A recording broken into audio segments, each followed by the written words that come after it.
Morning everyone. मैं doctor सुधा मित्तल।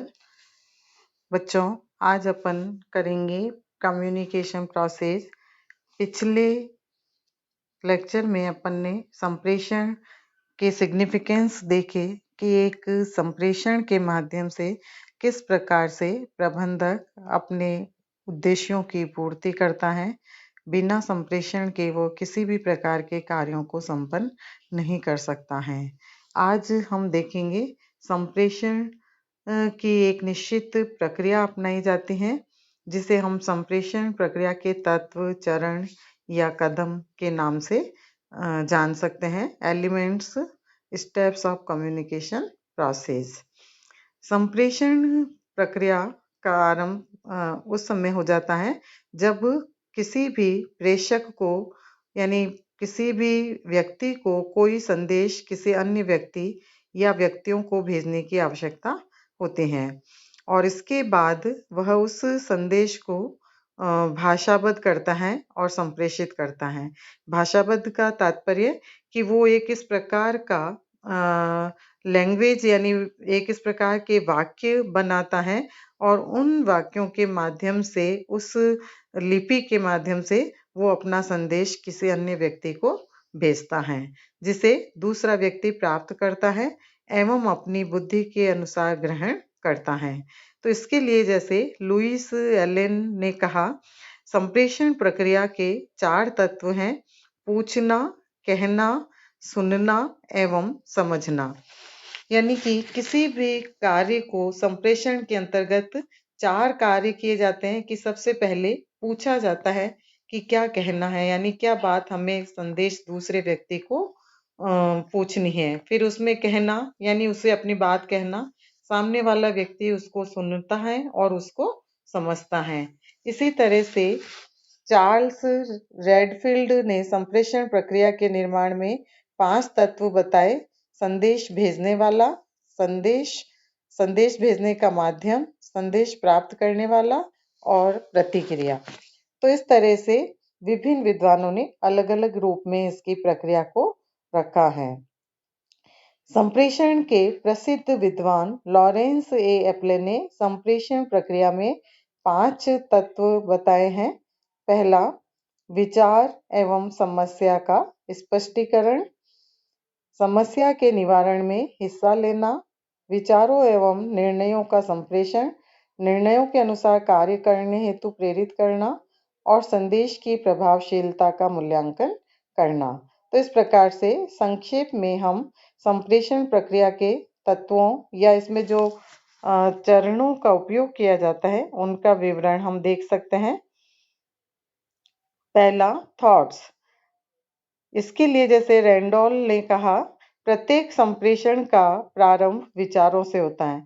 जैसे ही व्यक्ति के मन में कोई यानी विचार उत्पन्न होता है तो वो अपने विचार को दूसरे व्यक्ति तक पहुंचाने का कार्य करता है। तो इसलिए संप्रेषण प्रक्रिया का सबसे महत्वपूर्ण ये तत्व है, और ये तत्व इस बात पर बल देता है कि मुंह खोलने से पूर्व ही ये निश्चित कर लेना चाहिए कि मस्तिष्क पूरी तरह से सतर्क है, कार्य कर रहा है एवं विचार स्पष्ट है।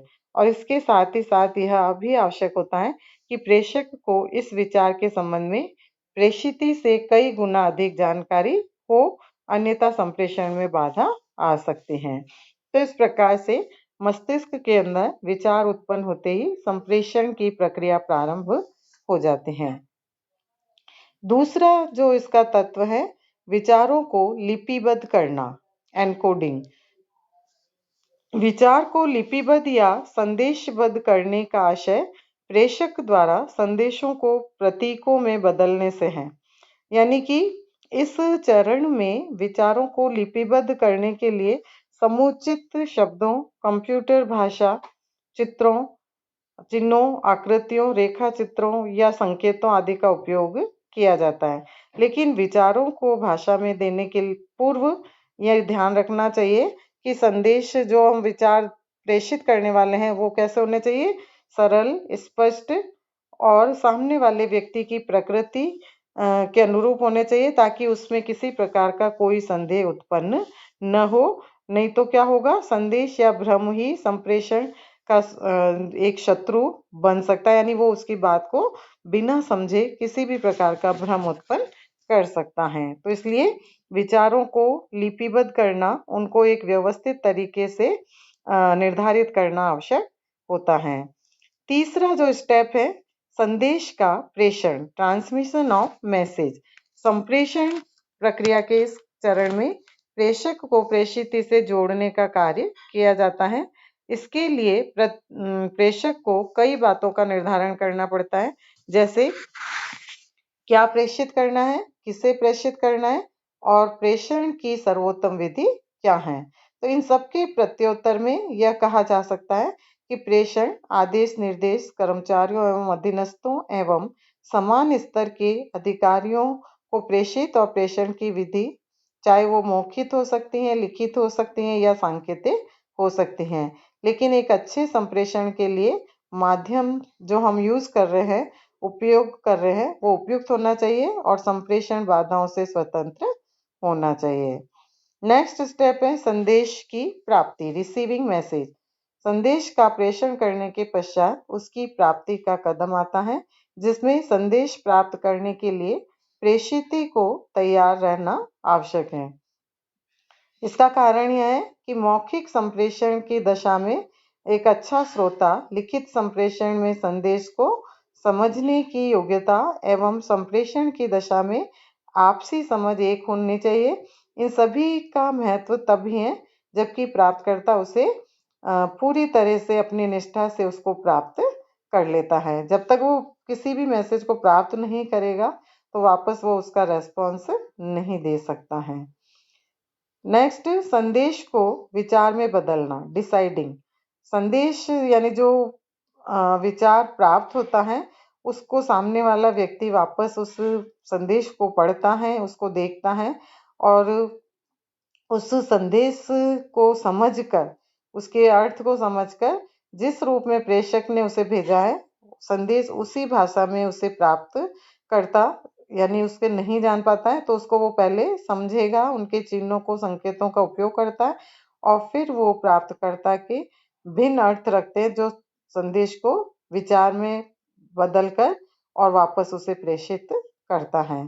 तो इन सभी के अंतर्गत प्राप्तकर्ता को प्रेषक के साथ सामंजस्य स्थापित करना चाहिए और संदेह या अस्पष्टता को दूर करा लेना चाहिए। यदि उसे कोई बात समझ नहीं आई है या कोई मैसेज समझ नहीं आया है तो उसे भेजने वाले व्यक्ति के साथ डिस्कस करते हुए या उसके साथ सामंजस्य स्थापित करते हुए उसकी जो संदेह है उसको दूर किया जाना चाहिए। नेक्स्ट स्टेप है एक्सेप्टेंस, स्वीकृति। प्रेषक से प्राप्त संदेश को पढ़ने एवं समझने के पश्चात प्राप्तकर्ता उसे स्वीकार करने या अस्वीकार करने के बारे में विचार करता है और यह आवश्यक नहीं है कि प्राप्तकर्ता संदेश को स्वीकार करे, मतलब वो उसे स्वीकार कर भी सकता है और अस्वीकार भी कर सकता है अथवा आंशिक रूप से स्वीकार और आंशिक रूप से अस्वीकार कर सकता है। तो कहने का तात्पर्य कि जो व्यक्ति जो आदेश निर्देश भेज रहा है, जो सूचना भेज रहा है, तो सामने यानी कि प्रेषित जो रिसीवर है, प्राप्त करने वाला व्यक्ति है, वो उसकी बात को मान भी सकता है और नहीं भी मान सकता है।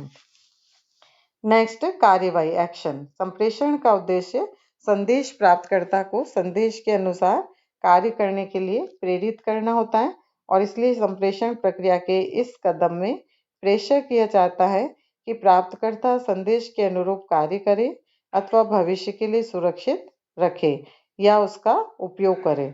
अतः संप्रेषण का उद्देश्य उस समय पूरा हुआ माना जाता है जब प्राप्तकर्ता संदेश के अनुरूप कार्य करना प्रारंभ कर देता है। यानी दोनों पक्षकार, एक पक्षकार जो प्रेषित है, जो अपना संदेश भेजता है, प्राप्त करने वाला व्यक्ति उसको प्राप्त कर लेता है। जब वो उसको समझ लेता है तो वो उसके अकॉर्डिंग अपने कार्य को प्रारंभ कर देता है। तो जब वो कार्य प्रारंभ कर लेता है तभी संप्रेषण की पूर्णता मानी जाती है। और नेक्स्ट स्टेप है प्रतिपुष्टि, फीडबैक। प्रतिपुष्टि या पुनर्निवेशन संप्रेषण प्रक्रिया का अंतिम चरण है जिसका आशय संदेश प्राप्तकर्ता द्वारा प्रेषक को दिए गए प्रत्युत्तर से होता है। हम जो फीडबैक यानी प्रतिपुष्टि प्राप्त करते हैं उसी के आधार पर संप्रेषण की सफलता या असफलता को मापा जा सकता है, यानी कि संप्रेषण की प्रभावशीलता की जांच की जाती है। फलस्वरूप प्रेषक को यह पता लग सके कि संदेश सही रूप से समझा गया है अथवा नहीं, और यदि संदेश का इम्प्लीमेंटेशन क्रियान्वयन नहीं हो पाता है तो कारणों का पता लगाया जाता है और उसमें सुधारात्मक कदम उठाए जाते हैं एवं अपेक्षित परिणामों की प्राप्ति की जाती है। तो इस प्रकार से संप्रेषण प्रक्रिया के ये विभिन्न तत्व और चरण हैं जिनके माध्यम से एक संप्रेषण यानी कम्युनिकेशन का कार्य पूरा किया जा सकता है। जैसे इस चित्र से भी हम इसको स्पष्ट करते हैं कि सबसे पहले विचारों को लिपिबद्ध करना, और विचार जो लिपिबद्ध किए जाते हैं वो सरल और स्पष्ट होने चाहिए। फिर उनका प्रेषण करना, फिर संदेश प्राप्त, संदेश वाचन, स्वीकृति, कार्यवाही और प्रतिपुष्टि। तो इस प्रकार से ये संप्रेषण यानी कम्युनिकेशन प्रोसेस कंप्लीट होता है और इस प्रक्रिया के अनुरूप एक प्रबंधक आदेश निर्देश सूचनाएं भेजता है और जिस व्यक्ति तक सूचनाएं भेजनी है उस व्यक्ति के द्वारा उन सभी को रिसीव किया जाता है, प्राप्त किया जाता है, उनको समझा जाता है और उस आधार पर अपने कार्यों को इम्प्लीमेंट किया जाता है। धन्यवाद।